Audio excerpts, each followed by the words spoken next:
আবার জাবেদা ছিল এখানে অপচয় ডেবিট, পুঞ্জীভূত অপচয় হিসাব ক্রেডিট। তাহলে আমরা আবার লিখব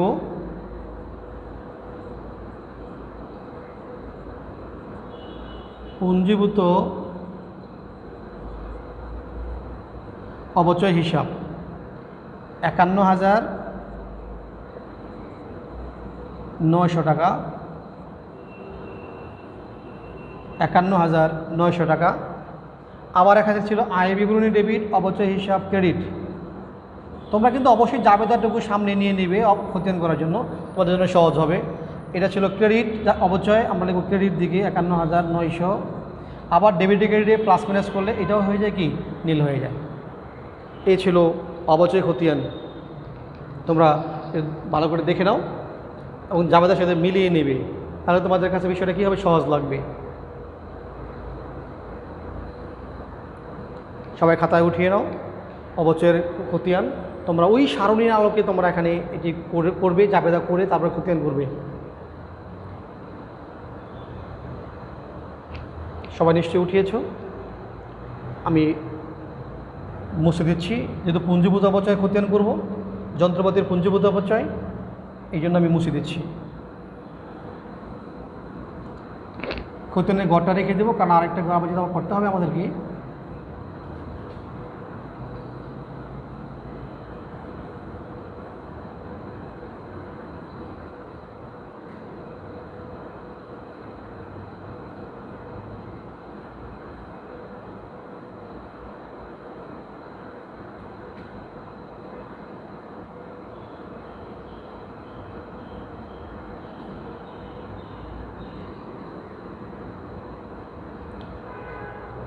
আমাদের যন্ত্রপাতির পুঞ্জীভূত অপচয় হিসাব লিখব।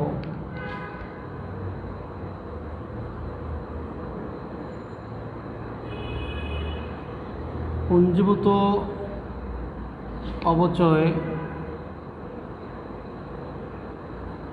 যন্ত্রপাতি হিসাব, অর্থাৎ যন্ত্রপাতির পুঞ্জীভূত অপচয় হিসাব, যন্ত্রপাতির পুঞ্জীভূত অপচয় হিসাব।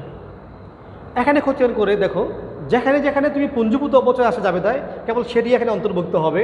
তাহলে 2015 ইং ডিসেম্বর 31 জাবেদা কি আছে, অপচয় হিসাব ডেবিট, পুঞ্জীভূত অপচয় হিসাব ক্রেডিট। তো যেহেতু পুঞ্জীভূত অপচয় হিসাব ক্রেডিট আর খতিয়ানের পুঞ্জীভূত অপচয়ের খতিয়ান, তাহলে বিপরীত নামটা কি বসবে এখানে, অপচয় হিসাব। টাকা ছিল কত, 50,000 টাকা।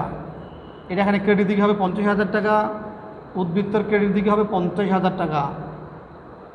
15 সালে আর কোনো জাবেদায় পুঞ্জীভূত অপচয় বলতে কিছুই নেই। আবার 2016 সালে গিয়ে আবার ডিসেম্বর 31 তারিখে আরেকটি জাবেদা রয়েছে, অপচয় হিসাব ডেবিট, পুঞ্জীভূত অপচয় হিসাব ক্রেডিট। এখানেও পুঞ্জীভূত অপচয় কি আছে, ক্রেডিট আছে, আর ডেবিট কি নাম আছে, অপচয় হিসাব। আবার লিখবো অপচয় হিসাব। টাকা ছিল কত টাকা, 51,000 টাকা, এটাও ক্রেডিট। তোমাদের আমি আগেও বলেছিলাম হিসাব বিজ্ঞানে ডেবিটে ডেবিটে প্লাস, ক্রেডিটে ক্রেডিটে প্লাস, আর ডেবিটে ক্রেডিটে মাইনাস। তো এখানে উদ্বৃত্ত আছে ক্রেডিটে, এটাও আছে ক্রেডিটে, তাহলে ক্রেডিটে ক্রেডিটে কী হয়ে যাবে, প্লাস হয়ে যাবে। তো যেহেতু ক্রেডিটে ক্রেডিটে প্লাস, ডেবিটে ডেবিটে প্লাস এবং ডেবিটে ক্রেডিটে মাইনাস, তাহলে দুইটা যোগ করলে হয়ে যাচ্ছে আমাদের 1,01,000 টাকা। পাশাপাশি আবার আমাদের 2017 ইং ডিসেম্বর 31 এখানে আমাদের একটা জাবেদা ছিল অপচয় হিসাব ডেবিট, পুঞ্জীভূত অপচয় হিসাব ক্রেডিট। এখানেও কিন্তু পুঞ্জীভূত অপচয় কী হয়েছে, ক্রেডিট হয়েছে। তার বিপরীত নামটা কি আছে, অপচয় হিসাব। আবার আমরা লিখব এখানে অপচয় হিসাব।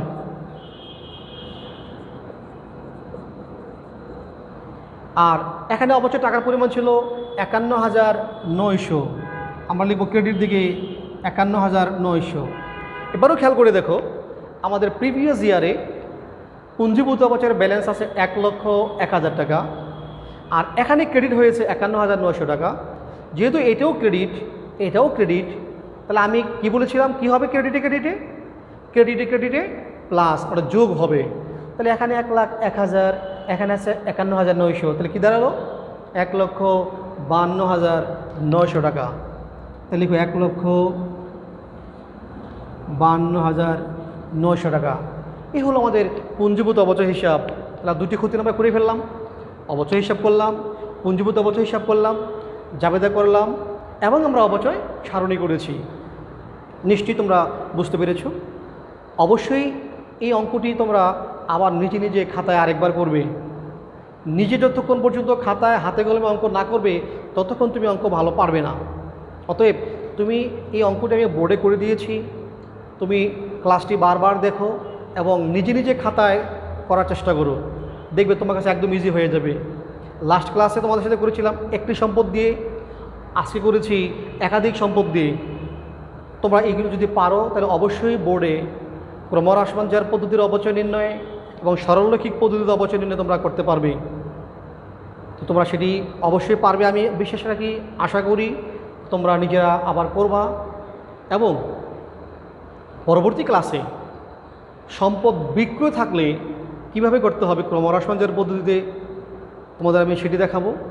যে সম্পদ যদি বিক্রয় করা হয় লাভ বা ক্ষতিতে, তাহলে সেটি কিভাবে করতে হবে তোমাদের আমি সেটি আলোচনা করে দেখাবো। তো তোমরা এই অঙ্কটি তোমাদের জন্য হোমওয়ার্ক থাকলো, নিজে নিজে আবার করবা। আর বই থেকে তোমরা বোর্ডের কোশ্চেন করে দেখবা যে বিভিন্ন বোর্ড কোশ্চেনে ক্রমহ্রাসমান জের পদ্ধতির অঙ্ক রয়েছে, তোমরা সেগুলো নিজে নিজে করার চেষ্টা করবা। আশা করি তোমরা পারবা। তো পরবর্তী ক্লাস আবার তোমাদের সাথে দেখা হবে, আবার আমি আলোচনা করব সম্পদ বিক্রয় নিয়ে। সে পর্যন্ত তোমরা সবাই ভালো থাকো, সুস্থ থাকো, ঘরে থাকো। তোমাদের সকলকে অসংখ্য ধন্যবাদ।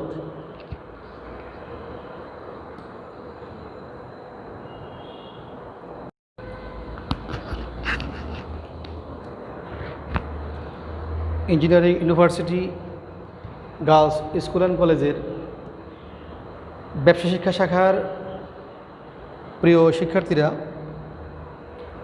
তোমাদের সাথে অষ্টম অধ্যায়ের দৃশ্যমান ও অদৃশ্যমান সম্পদের হিসাবরক্ষণ অধ্যায়ের অবচয় নির্ণয়ে আলোচনা হচ্ছে। ইতিপূর্বে তোমাদের সাথে অনেকগুলো অঙ্ক আমি আলোচনা করেছি সরলরৈখিক পদ্ধতি এবং ক্রমহ্রাসমান জের পদ্ধতিতে। আজকে তোমাদের সাথে ক্রমহ্রাসমান জের পদ্ধতিতে যদি একাধিক সম্পদ থাকে তাহলে কিভাবে সেটির অবচয় নির্ণয় করতে হবে সেটি তোমাদের শেখাবো। লাস্ট ক্লাসে তোমাদেরকে শিখিয়েছিলাম যে একটি সম্পদ থাকলে এবং একাধিক বছরে সেটা কিভাবে অবচয় নির্ণয় করতে হবে সেই অবচয় সারণী তোমাদের আমি করে দেখিয়েছি। আর্থিক বিবরণীর উপস্থাপনা এবং বিশদ আয় বিবরণীর উপস্থাপনা তোমাদের দেখিয়েছি। আজকে আমি একটি উদ্দীপক এখানে লিখেছি বোর্ডে, তোমরা উদ্দীপকটি ভালো করে দেখো। যে 2015 সালে জানুয়ারি মাসের 1 তারিখে 5 লাখ টাকা ব্যয়ে একটি যন্ত্রপাতি ক্রয় করা হয়েছে। এটি ক্রয় করা হয়েছে 2015 সালে জানুয়ারি মাসের 1 তারিখে এবং 2016 সালের জুলাই মাসের 1 তারিখে 1,20,000 টাকা দিয়ে আরও একটি যন্ত্রপাতি ক্রয় করা হয়েছে। তাহলে এখানে তুমি যন্ত্রপাতি পেলে দুইটা। দেখো একাধিক বছরে প্রথম 2015 সালে কিনেছিল কবে? জানুয়ারি মাসের 1 তারিখে, তার মূল্য কত? 5 লাখ টাকা। আবার 2016 সালে জুলাই মাসের 1 তারিখে আরেকটি কিনেছে 1,20,000 টাকা দিয়ে। আর প্রতি বছর হিসাবকাল শেষ হয় 31 ডিসেম্বর। অবচয় অঙ্ক করার জন্য এই বিষয়গুলো তোমাকে গুরুত্ব সহকারে বিবেচনা করতে হবে যে সম্পদ কয় টাকা দিয়ে কিনলো, অথবা যদি এর আনুষঙ্গিক ব্যয় থাকে পরিবহন ব্যয়, সংস্থাপন ব্যয়, আমদানি শুল্ক, সেগুলো যোগ করে মোট ব্যয় হয়ে থাকে। তা আমি এখানে একসাথে মোট ব্যয় লিখে ফেলেছি যে প্রথম যন্ত্রপাতি কিনেছে 15 সালের জানুয়ারিতে, টাকা ব্যয় 5 লাখ। 16 সালের জুলাই মাসের 1 তারিখে 1,20,000 টাকা দিয়ে সে আরও একটি যন্ত্রপাতি ক্রয় করেছে। হিসাবকাল তার শেষ হয় 31 ডিসেম্বর তারিখে। 10% হারে ক্রমহ্রাসমান জের পদ্ধতিতে অবচয় নির্ণয় করতে হবে। তোমরা উদ্দীপকটি ভালো করে দেখো।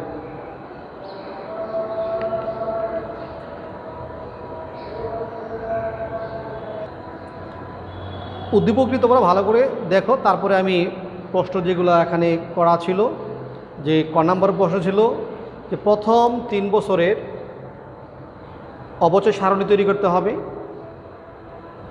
3 বছরের জন্য জাবেদা করতে হবে, অবচয় হিসাব, পুঞ্জীভূত অবচয়, যন্ত্রপাতি হিসাব। এটি কিন্তু একটি নাম। পুঞ্জীভূত অবচয় যন্ত্রপাতি বলতে বোঝায় যন্ত্রপাতির পুঞ্জীভূত অবচয়। তোমরা এখানে দুটি বুঝবে না। যদি এখানে পুঞ্জীভূত অবচয় লেখা কমা দেওয়া থাকতো, হাইফেন না থেকে, তখন হয়ে যেত পুঞ্জীভূত অবচয় একটি, যন্ত্রপাতি হিসাব একটি। আর যখনই কমা না দিয়ে হাইফেন থাকবে, তখন তুমি বুঝবে যে যন্ত্রপাতির পুঞ্জীভূত অবচয়, অর্থাৎ এখানে একটি খতিয়ান বোঝানো হয়, অর্থাৎ পুঞ্জীভূত অবচয় খতিয়ান বোঝানো হয়। এই 3টি প্রশ্নের উত্তর আমরা এখান থেকে দেব। তো তোমরা ভালো করে খেয়াল করো যে আমাদের কী কী কাজ এখান থেকে করতে হবে। প্রথম 3 বছর অবচয় সারণী করতে হবে।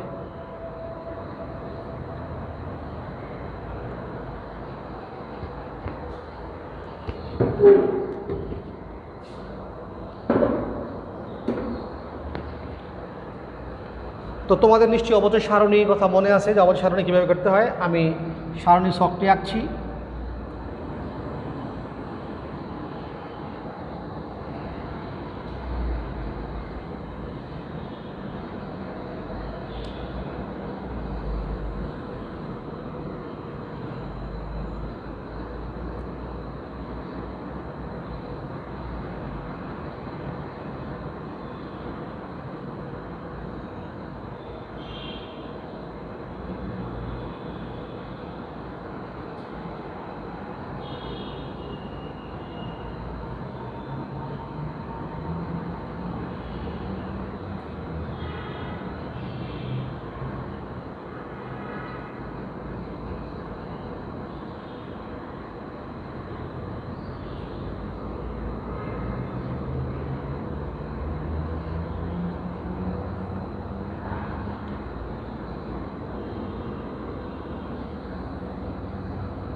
হ্রাসমান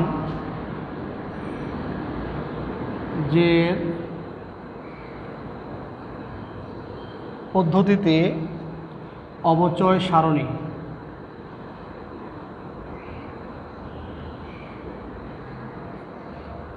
তো প্রথমে আমরা কী লিখব?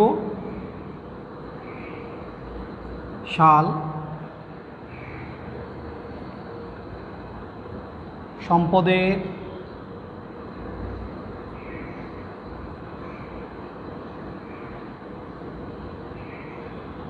প্রারম্ভিক মূল্য, অর্থাৎ এই সালে তার প্রারম্ভিক মূল্য কত, মেয়াদকাল অর্থাৎ কতদিন সে ব্যবহার করেছে,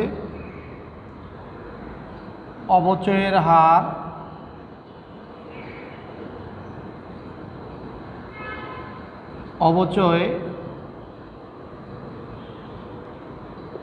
অবচয় আর সবশেষ লিখব আমরা সম্পদের সমাপনী মূল্য।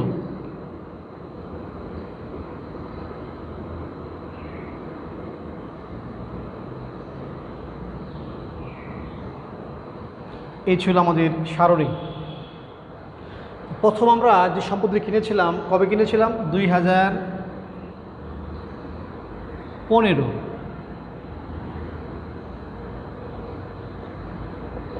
জানুয়ারি মাসের 1 তারিখে। কত টাকা ব্যয় কিনেছি আমরা? 5 লক্ষ টাকা।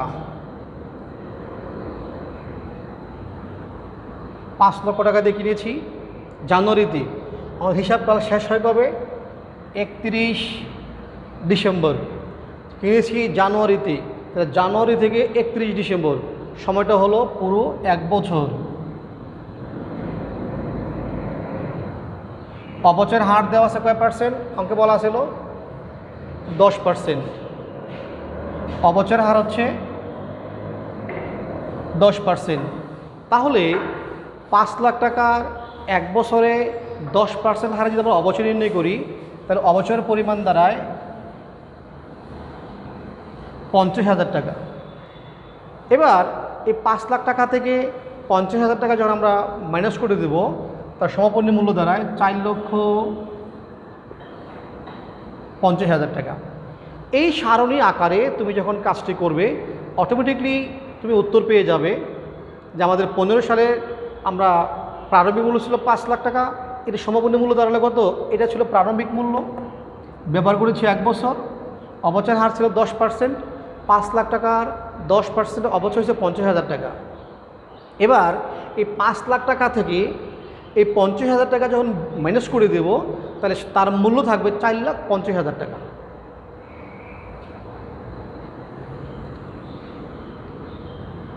(2016) সালে আইসা এই সম্পদটা, যেটা 15 সালে কিনেছি, 16 সালের 2016 সালের জানুয়ারিতে আইসা, যেটা 15 সালের সমাপনী যেটা শেষ, সেটাই 16 সালে আবার শুরু হবে। 16 সালে তার মূল্য দাঁড়াবে 4,50,000 টাকা। অর্থাৎ 15 সালের ক্লোজিং প্রাইস, 16 সালের ওপেনিং প্রাইস। 16 সালে এসে সে জুলাই মাসে আরও একটি মেশিন কিনেছে, যার দাম 1,20,000 টাকা। তাহলে 16 সালে ওই কারবারে সম্পদ হয়ে গেল 2টা, এখানে 2টা ব্যবহার করবে। যেটা 15 সালে কিনেছিল, 15 সালে ব্যবহার করে 16 সালে আসছে, যেহেতু স্থায়ী সম্পদ ক্রমাগত ব্যবহার হতে থাকবে, তো এটা ব্যবহার হবে এখানে পুরো বছর। আর এটা কিনেছে জুলাই মাসে, জুলাই মাস থেকে ডিসেম্বর, তাহলে July, August, September, October, November, December, এটা ব্যবহার হবে 6 মাস। তাহলে এই সম্পদটা 16 সালে ব্যবহার করবে 1 বছর, আর এটি ব্যবহার হবে এখানে 6 মাস। দেখো তোমার বিষয়টা বুঝতে পেরেছো কিনা? 15 সালে যে সম্পদ বা যে যন্ত্রপাতি 15 সালে ব্যবহার করেছে, সেটি 16 সালে আইসাও ব্যবহার করবে, পুরো বছর ব্যবহার করবে।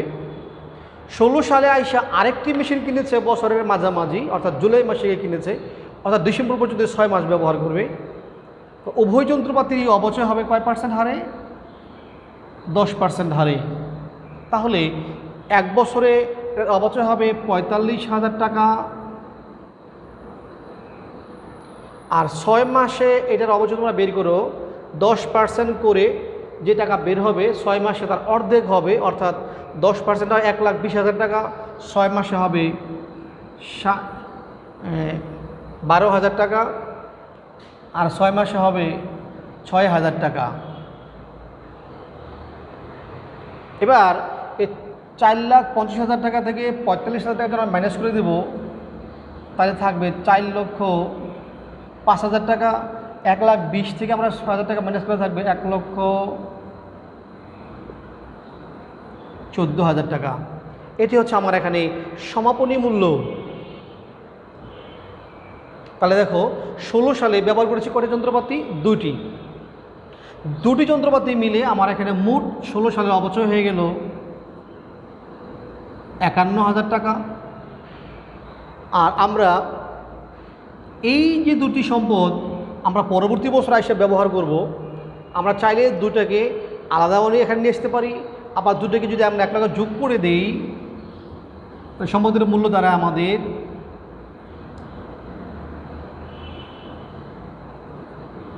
5,19,000 টাকা। 2017 সালে আইসা আবার জানুয়ারিতে ওই 5,19,000 টাকা হয়ে যাবে এখানে প্রারম্ভিক মূল্য। আমি তোমাদের কিন্তু বলেছি তুমি 2টা যোগ করে একসাথে এখানে লিখতে পারো, কারণ 2টি আমার পুরো বছর ব্যবহার হবে এখানে।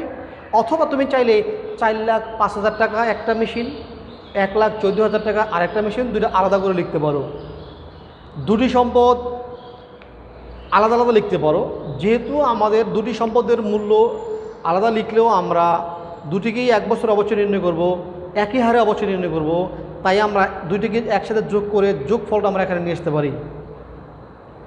তাহলে ঘটনা দাঁড়ালো যে আমাদের 16 সালে অবচয়ের পরিমাণ দাঁড়ালো কয় টাকা, 51,000 টাকা, দুইটি মিলে। আর দুই সম্পদ মিলে আমার মোট মূল্য 5,19,000 টাকা। আমরা এখানে নিয়ে আসলাম 5,19,000 টাকা। যেহেতু জানুয়ারি মাসের 1 তারিখে এটার মূল্য এই 5,19,000 টাকা, আর হিসাব শেষ হবে ডিসেম্বর মাসের 31 তারিখে, অতএব এখানে আমরা পুরো 1 বছর ব্যবহার করব। এখানে আর 6 মাস ব্যবহার করব না। এখানে 6 মাস পরে কেনার কারণে আমি 6 মাস ব্যবহার করেছি, বাট এখানে তো 6 মাস পরে ক্রয় করিনি। এখানে বছরের শুরু থেকেই এই মূল্যটা রয়েছে, আর পুরো 1 বছর ব্যবহার করব। কয় পার্সেন্ট ব্যবহার করব? 10% হারে। তাহলে আমাদের দাঁড়ায় 51,900 টাকা। 51,900 টাকা। তো তুমি দেখো 5,19,000 টাকা থেকে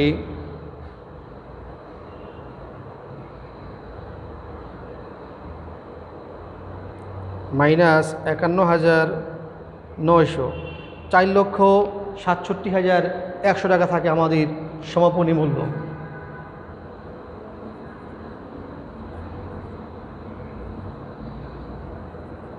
$4,67,100 টাকা, এই হচ্ছে আমাদের সমাপনী মূল্য। এই হচ্ছে 3 বছরের অবচয় সারণী। আমি তোমাদের আবার বলছি, তোমরা খেয়াল করে দেখো যে আমাদের কাজ হচ্ছে প্রথমে সম্পদের প্রারম্ভিক মূল্য লিখব। এটি কয়দিন ব্যবহার করেছি তার নির্ভর করবে কবে কিনেছি, আর আমার হিসাবকাল শেষ কবে।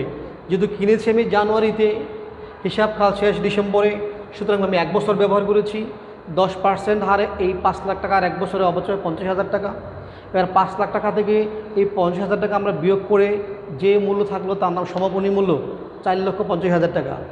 এই 4,50,000 টাকা পরের বছর গিয়ে শুরুতে হবে প্রারম্ভিক মূল্য।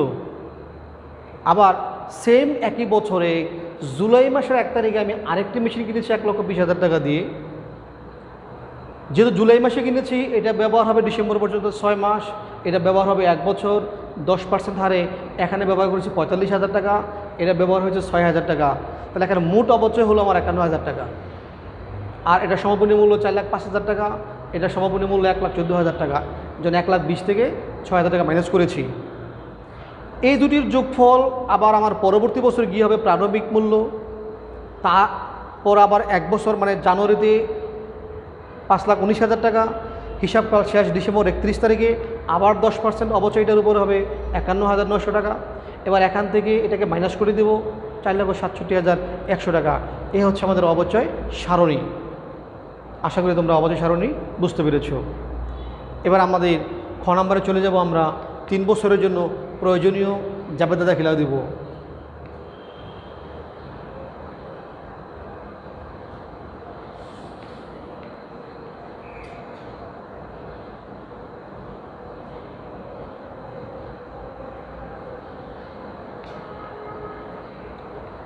আমি জাবেদার এক শখে নিচ্ছি, তোমরা আমার সাথে শখ আঁকো খাতায়, জাবেদার শখ।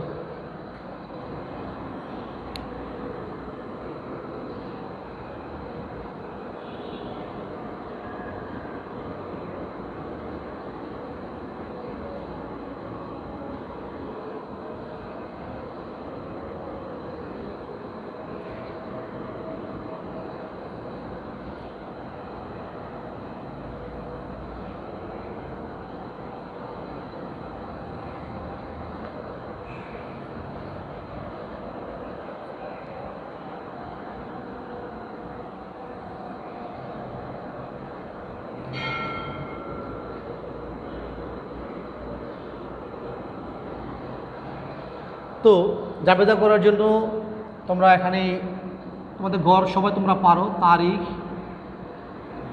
বিবরণ, খতিয়ান পৃষ্ঠা, ডেবিট টাকা,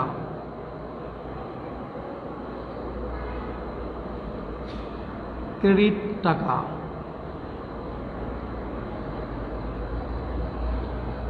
তো জাবেদা করার জন্য প্রথমে আমাদের 2015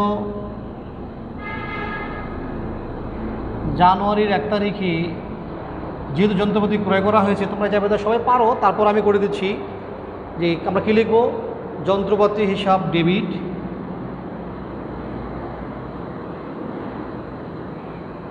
যন্ত্রপাতি ক্রয় করা হলে সম্পদের পরিমাণ বৃদ্ধি পায়, আর সম্পদ বাড়লে কি হয়? ডেবিট হয়। যন্ত্রপাতি হিসাব ডেবিট,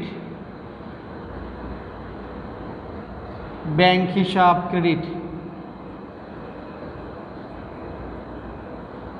ব্যাংক হিসাব কত টাকাতে কিনেছি? 5 লক্ষ টাকা দিয়ে।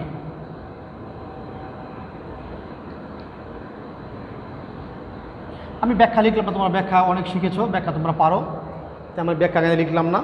এ হলো যন্ত্রপাতি ক্রয়ের জাবেদা। যন্ত্রপাতি ক্রয় করার পরে আমাদের কাজ হচ্ছে বছরের শেষে এসে অবচয় ধার্য জাবেদা লিখব। তাহলে অবচয় ধার্য করা হয় ডিসেম্বরের শেষ তারিখে, লিখব ডিসেম্বর 31। 15 সালে আমাদের অবচয়ের পরিমাণ ছিল কয় টাকা? 50,000 টাকা। তাহলে অবচয় জাবেদা হচ্ছে অবচয় হিসাব ডেবিট, অবচয় হিসাব ডেবিট, পুঞ্জীভূত অথবা অবচয় সঞ্চিতি, পুঞ্জীভূত অবচয় হিসাব ক্রেডিট। কত টাকা অবচয় ছিল আমাদের এখানে? 15 সালে 50,000 টাকা, লিখবে 50,000 টাকা। তোমরা এটার ব্যাখ্যাও পারো, যেহেতু অবচয় ধার্য করা হলো। পুঞ্জীভূত অবচয়কে অবচয় সঞ্চিতি নামেও লেখা যায়, যে অবচয় সঞ্চিতি হিসাব ক্রেডিট। তো তোমাদের নিশ্চয়ই মনে আছে, আমি তোমাদের বলেছি যে প্রতি বছর অবচয় ধার্য করার পরে ওই বছর ওই সম্পদের যেহেতু অবচয় ধার্য করা হয়েছে, আর অবচয় হলো মুনাফা জাতীয় ব্যয়, তো মুনাফা জাতীয় ব্যয় যে বছরের ব্যয় ওই বছরে কী করে ফেলতে হয়? ক্লোজ করে ফেলতে হয়। সুতরাং এটা সমাপনী জাবেদার মাধ্যমে এই অবচয়কে আমরা হিসাবটাকে কী করে ফেলবো? বন্ধ করে ফেলবো, ক্লোজ করে ফেলবো। জাবেদা লিখবো আয় বিবরণী ডেবিট, আয় বিবরণী লেখা হয়, অথবা তুমি আয় সারাংশ লিখতে পারো, আয় সারাংশ ডেবিট অথবা আয় বিবরণী ডেবিট, আয় বিবরণী ডেবিট,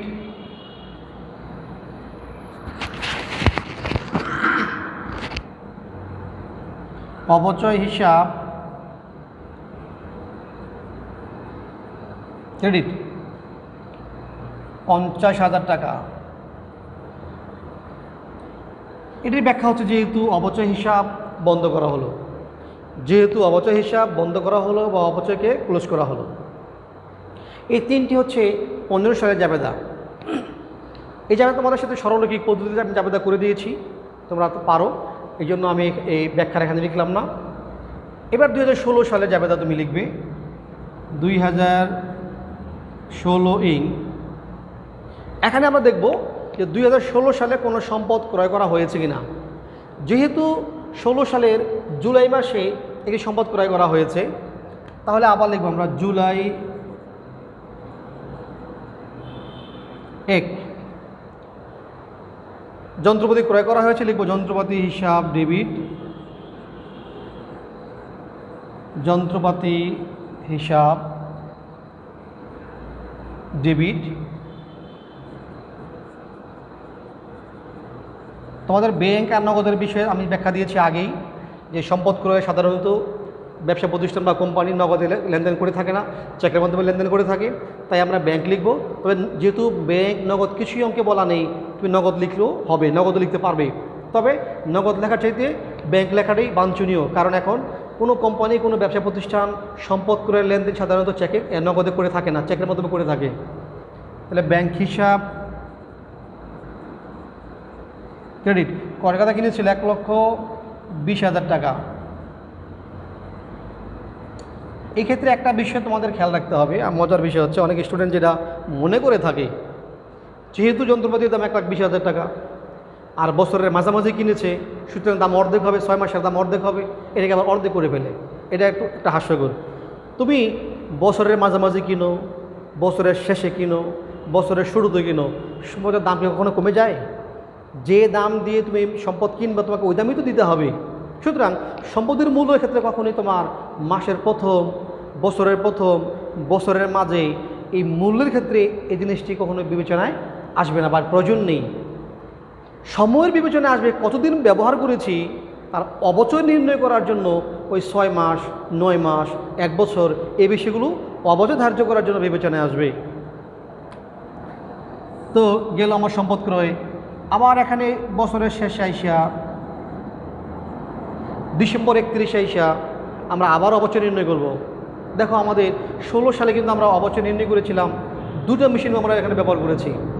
একটা 15 সালে ক্রয়কৃত মেশিন ব্যবহার করেছি, আরেকটা 16 সালে একটা মেশিন আমরা কিনেছি। তো দুটো মেশিন ব্যবহার করার কারণে দুটো মেশিনের অবচয় হলো এখানে 51,000 টাকা।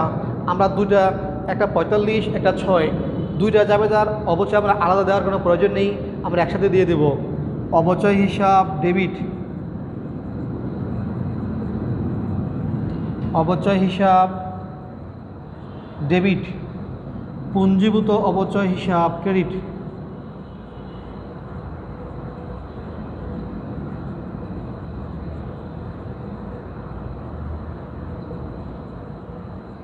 পুঞ্জীভূত অবচয় হিসাব ক্রেডিট লিখে আমরা একসাথে 51,000 টাকা লিখে ফেলবো। দুইটাকে আমার আলাদা লেখার কোনো প্রয়োজন নেই। 51,000 টাকা যেহেতু অবচয় ধার্য করা হলো, ব্যাখ্যা লিখব কি যেহেতু অবচয় ধার্য করা হলো। সেমভাবে 31 ডিসেম্বরে আমরা আবার লিখব, ওই যে বলেছি অবচয় ধার্য করার পর ওই সালের মধ্যে সে অবচয় হিসেবে কী করে ফেলতে হবে, বন্ধ করে ফেলতে হবে, কারণ এটা মুনাফাজাত ব্যয়। মুনাফাজাত ব্যয়ের উদ্বৃত্ত 1 বছরের উদ্বৃত্ত আরেক বছর স্থানান্তর করা হয় না, কারণ যে বছরের মুনাফাজাত ব্যয় ওই বছরে কী করে ফেলতে, এটাকে বন্ধ করে ফেলতে হয়, ক্লোজ করে ফেলতে হয়। আর সেটা কীভাবে ক্লোজ হয়, আয় বিবরণীতে লেখার মাধ্যমে। তাহলে আমরা লিখব আয় বিবরণী ডেবিট। আমি বলেছি এটাকে আয় বিবরণী, অথবা তুমি আয় সারাংশও লিখতে পারো। আয় বিবরণী ডেবিট,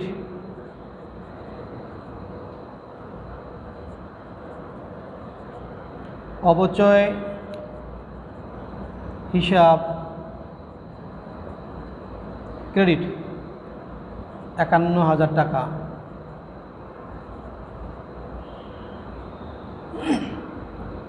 যেহেতু অবচয় হিসাব বন্ধ করা হলো, তাহলে আমরা 2 বছর জাবেদা পেলাম। 3 নম্বর বছরে গিয়ে থার্ড যেই বছর 2017 সাল, 17 সালে গিয়ে দেখবো আমরা কোনো সম্পদ এখানে ক্রয় করা হয়েছে কিনা। তাহলে আমাদের উদ্দীপকে একটা সম্পদ কিনেছি 15 সালে, একটা কিনেছি 16 সালে। 17 সালে কোনো সম্পদ এখানে ক্রয় করা হয়নি। যেহেতু 17 সালে ক্রয় করা হয়নি, সুতরাং 17 সালে সম্পদ ক্রয়ের কোনো জাবেদা দিতে হবে না। আমি কথাটা আরেকবার বলছি, সম্পদ ক্রয় জাবেদা একমাত্র তখনই হবে যখন সম্পদ ক্রয় করা হবে। যেহেতু 17 সালে কোনো সম্পদ ক্রয় করা হয়নি, অর্থাৎ 15 এবং 16 সালের ক্রয়কৃত সম্পদই 17 সালে এসে কী করা হয়েছে, ব্যবহার করা হয়েছে। সুতরাং শুধু ব্যবহারজনিত যে মূল্য হ্রাস, যে অবচয় সৃষ্টি হয়েছে, শুধু সেই অবচয় জাবেদা লিখবো আমরা। 17 সালে এসে আমরা আর সম্পদ ক্রয়ের জাবেদা লিখব না, অর্থাৎ যন্ত্রপাতি ক্রয় জাবেদা আমরা লিখব না। কেন লিখব না, যেহেতু 17 সালে কোনো সম্পদ ক্রয় করা হয়নি। তাহলে 17 সালে আইসা আমাদের শুধু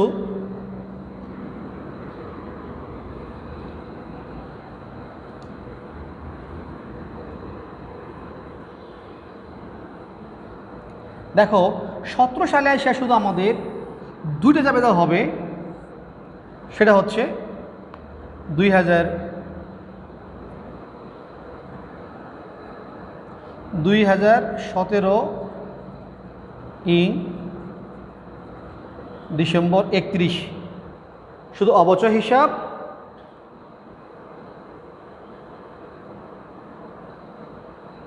এখানে অবচয় ছিল 51,900 টাকা। 51,900 টাকা। আমরা কিন্তু এই যে তোমাদের মনে আছে 17 সালে অবচয় ছিল 51,900 টাকা। শুধু 2টি জাবেদা হবে এখানে। আর প্রথম জাবেদাটি অর্থাৎ যন্ত্রপাতি ডেবিট ব্যাংকের এই জাবেদাটা হবে না।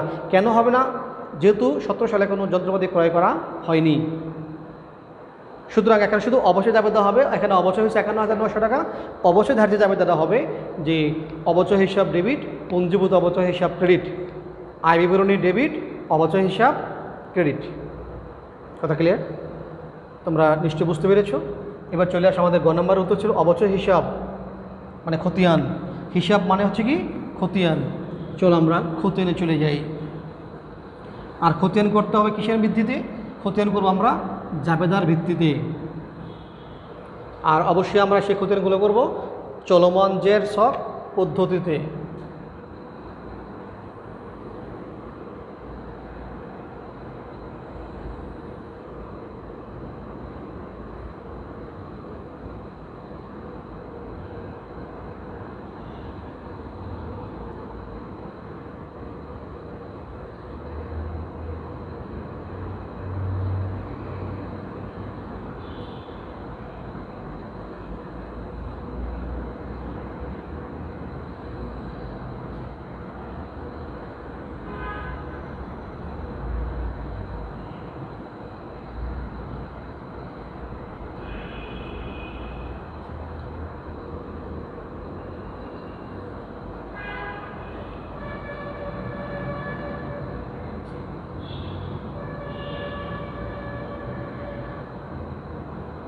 সুন্দর করে ঘরে কে নেবে,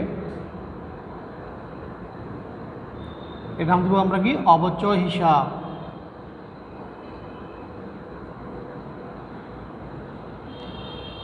খতিয়ানের ভিত্তি হচ্ছে জাবেদা, জাবেদা থেকে আমরা খতিয়ান করব। লিখব তারিখ, বিবরণ,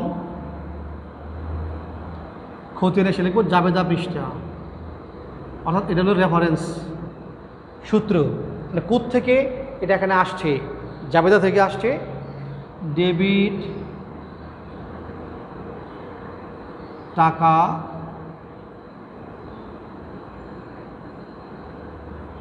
ক্রেডিট টাকা, জের বা উদ্বৃত্ত, তুমি জের লিখতে পারো, উদ্বৃত্ত লিখতে পারো। Debit credit. তো প্রথমে 2015 লিখবে। প্রথম জাবেদা জানুয়ারিতে ছিল যন্ত্রপাতি ডেবিট, ব্যাংক ক্রেডিট। যেহেতু অবচয় খতিয়ান করবো, এখানে অবচয়ের সাথে কোনো সম্পর্ক নেই। পরে ছিল অবচয় ডেবিট, পুঞ্জীভূত অবচয় ক্রেডিট। তো তোমরা খতিয়ান তো আগেও করেছো, যেহেতু আমরা অবচয় খতিয়ান করব, তাহলে অবচয় খতিয়ানের নামটি লিখবো তার বিপরীত নামটি। অবচয় হিসাব ডেবিট, পুঞ্জীভূত অবচয় ক্রেডিট। তাহলে কোন নামটা লিখবো আমরা এখানে? পুঞ্জীভূত অবচয়, অবচয়ের বিপরীত নামটা লিখবো পুঞ্জীভূত অবচয়। পুঞ্জীভূত অবচয় হিসাব লিখব। অবচয় হিসাব ডেবিট, অর্থাৎ জাবেদা অবচয় কোন দিকে? ডেবিট দিকে আছে, তাহলে টাকা ডেবিট করে বসবে। টাকা ছিল 50,000 টাকা, এখানে ডেবিট করে বসলে উদ্বৃত্তরক বসবে গিয়ে ডেবিট করে। পরে জাবেদা ছিল আয় বিবরণী ডেবিট, অবচয় হিসাব ক্রেডিট। তো যেহেতু অবচয় হিসাব এখানে আছে, অতএব তার বিপরীত নাম কী আছে এখানে? আয় বিবরণী। একই তারিখ আমরা লিখবো এখানে আয় বিবরণী। আয় বিবরণী। অবচয় কোন দিকে যাবে? দেয় আয় বিবরণী ডেবিট, অবচয় হিসাব ক্রেডিট। তো টাকাটা লিখবো ক্রেডিট দিকে, 50,000 টাকা।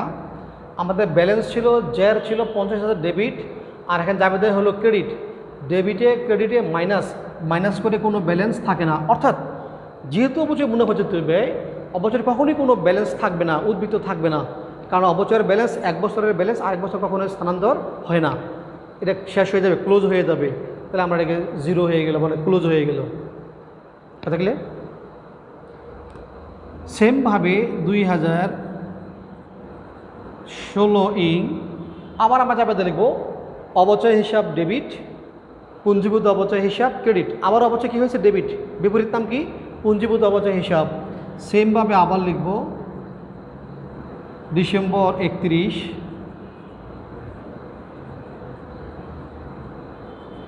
পুঞ্জীভূত অবচয় হিসাব। এখানে টাকা ছিল 51,000 টাকা, এখানে ব্যালেন্স জিরো ছিল, অতএব এটার সাথে যোগ করলে 51,000 টাকাই হয় ডেবিট দিকে। আবার এখানে ছিল আয় বিবরণী ডেবিট। আয় বিবরণী কোনো হিসাব নয়, এটি একটি আয় ও ব্যয়ের বিবরণী, সুতরাং এখানে হিসাব লিখবো না। আয় বিবরণী ডেবিট, টাকা হচ্ছে ক্রেডিট দিকে লিখব। আবার ডেবিট ক্রেডিটে প্লাস মাইনাস করলে এটাও কি হয়ে যায়? নীল হয়ে যায়। অর্থাৎ তোমাদের মনে রাখতে হবে অবচয় খতিয়ানে কখনোই কী হবে না, কোনো ব্যালেন্স সৃষ্টি হবে না। সেমভাবে 2017 ডিসেম্বর 31